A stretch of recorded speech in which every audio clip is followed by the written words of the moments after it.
वालिद का रिश्ता ऐसा है कि उसका कोई नेमल बदल नहीं हो सकता। औलाद जो भी होती है, जो कुछ भी होती है, वो अपने वालिदैन का चेहरा होती है। और मैं जिस डिपार्टमेंट में हूँ यहाँ पे तो बंदा हर रोज़ नेकियां कमा सकता है।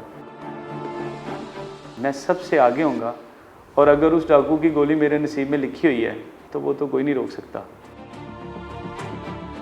लोगों की जान माल और इज़्ज़त की हिफाजत जो अल्लाह ताला ने हमारे ज़िम्मे लगाई है, जिसका हमने अल्लाह को हिसाब देना है,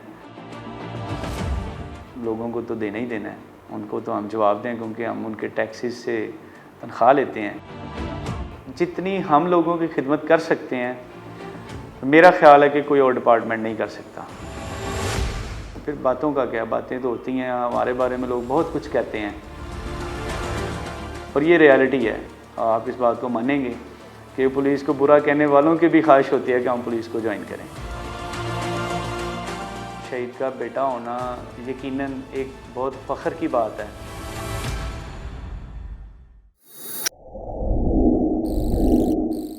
मेरे वालिद साहब पुलिस स्टेशन शफीकाबाद लाहौर में पोस्टेड थे। तो वहाँ पे आपको पता है कि एक 2007-8 से एक टेररिज्म की एक पूरी लहर चली थी पाकिस्तान में। तो एक उन्होंने एक्सप्लोजिव मटेरियल की एक पूरी फैक्ट्री जो है वो पकड़ी थी, तो उसमें वो जो एक्सप्लोजिव मटेरियल था वो फट गया था पुलिस स्टेशन के गेट पे ही। हमें फ़ोन आया था घर, PTCL फ़ोन होते थे तब, मोबाइल का कम था रिवाज।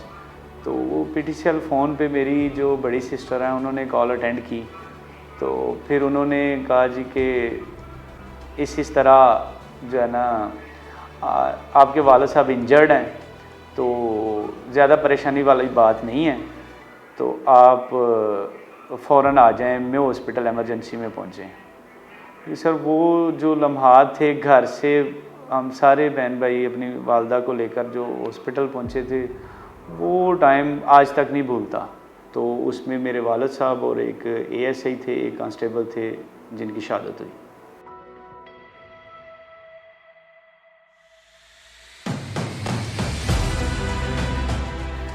अच्छा सर, वो ये नहीं कि वो मेरे फादर थे तो मैं इसलिए ये बात कर रहा हूँ। वो एक खूबसूरत इंसान थे, शक्ल के लिहाज से, इखलाक के लिहाज से और किरदार के लिहाज से।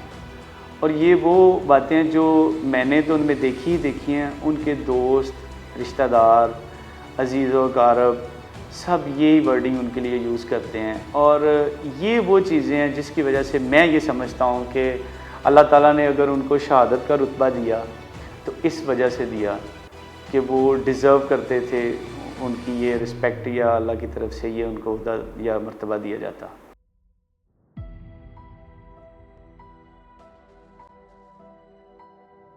तो एक दिन बैठा हुआ था मैं अपनी वालदा के साथ, तो वो मुझे बड़े गमज़दा होकर मुझे कहती हैं कि अब हम यूनिफ़ॉर्म भी देखने को तरस जाएंगे। तो मैंने फिर फ़ौरन माइंड बना लिया कि मैंने पुलिस ज्वाइन करनी है। एज़ ए ASA मैंने थ्रू PPSC पुलिस को ज्वाइन कर लिया और ट्रेनिंग पे चले गए। तो बस वो जो उनको एक यूनिफ़ॉर्म में देखना, सुबह सुबह तैयार होके और लेट नाइट वापस आना, कभी रात भर नहीं आना, ईद पे भी ड्यूटी पे जाना, हर इवेंट पे बच्चों की कोशिश होती है कि वो अपने वालिद के साथ गुजारें दिन। तो हमें कोई दिन ऐसा नहीं नसीब हुआ था कि ईद वाले दिन अब्बू घर रहें। तो फिर एक क्रेज़ था, एक शौक़ था उनके जाने के बाद, तो उसको कंटिन्यू करने के लिए फिर मैंने ये डिसाइड किया कि अब पुलिस को ज्वाइन करना है। सर उनकी एक बात नहीं, उनकी हज़ारों बातें हैं जो हमें याद हैं। तो बस जो सबसे बड़ी बात यह है कि वो कहते थे कि लोगों के साथ अपने मामला ठीक रखने हैं।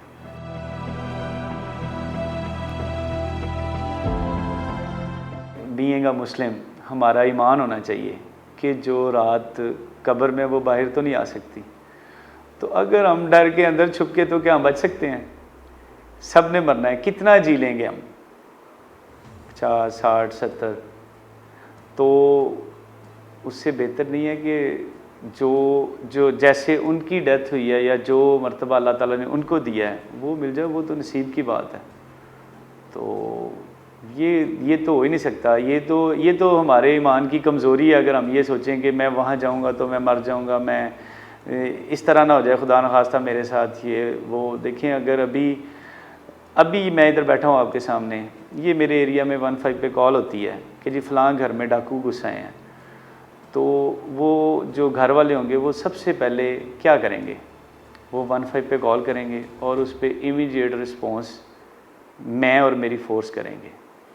और अगर मैं नहीं जाऊंगा या मैं लेगेसिटी करूंगा या मैं बुज़दिलाना कोई हरकत करूंगा तो मेरी फ़ोर्स क्या करेगी, वो भी बुज़दिल हो जाएगी। मैं सबसे आगे होऊंगा और अगर उस डाकू की गोली मेरे नसीब में लिखी हुई है तो वो तो कोई नहीं रोक सकता।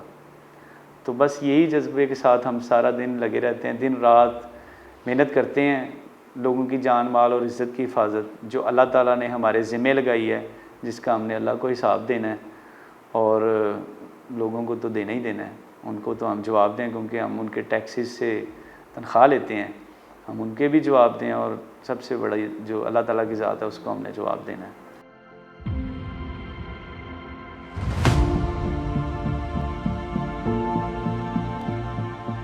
तो मुझे आज भी याद है कि मैं अपने वालिद साहब के पास बैठा हुआ था, तो मैंने उनसे पूछा कि अबू जी लोग पुलिस के बारे में ये तरह तरह की बातें क्यों करते हैं, यानी पुलिस को बुरा क्यों समझते हैं।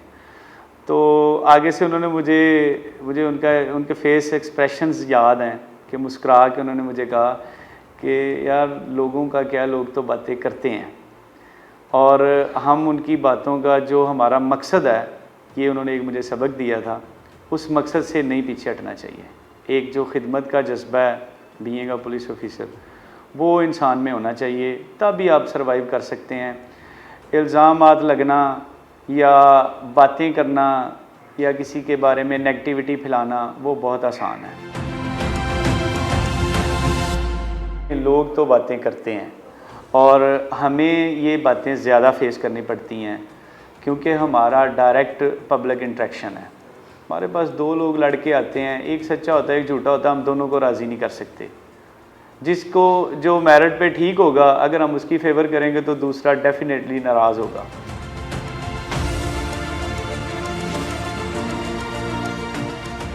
जो लोग पुलिस को बुरा कहते हैं, हमारे नौजवान विद एक्सक्यूज़ मैं ये बात करना चाह रहा हूँ कि वोटिंग करते हैं पुलिस पे, या उनको अगर अब पुलिस की जॉब्स हैं तो वो सबसे ज़्यादा लंबी लाइनों में वही लोग खड़े होते हैं और उनकी ख्वाहिश होती है कि हम पुलिस को ज्वाइन करें।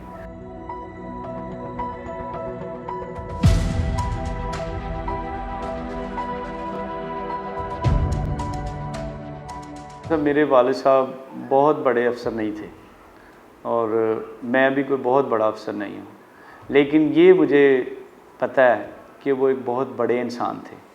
जो उनका किरदार था या जो जैसे वो लोगों के साथ रवैया रखते थे, लोगों के काम करते थे, तो इसलिए वो बहुत बड़ा अफसर होना इसके लिए मैटर नहीं करता, एक बड़ा इंसान होना मैटर करता है। तो बस उसी जज्बा और जो उनका एक उसने इखलाक था उसको लेकर चल रहा हूँ। मैं भी कोशिश करता हूँ कि उनकी कई हुई बातों पे ज़्यादा से ज़्यादा अमल करूँ और लोगों की ज़्यादा से ज़्यादा डिलीवर कर सकूँ।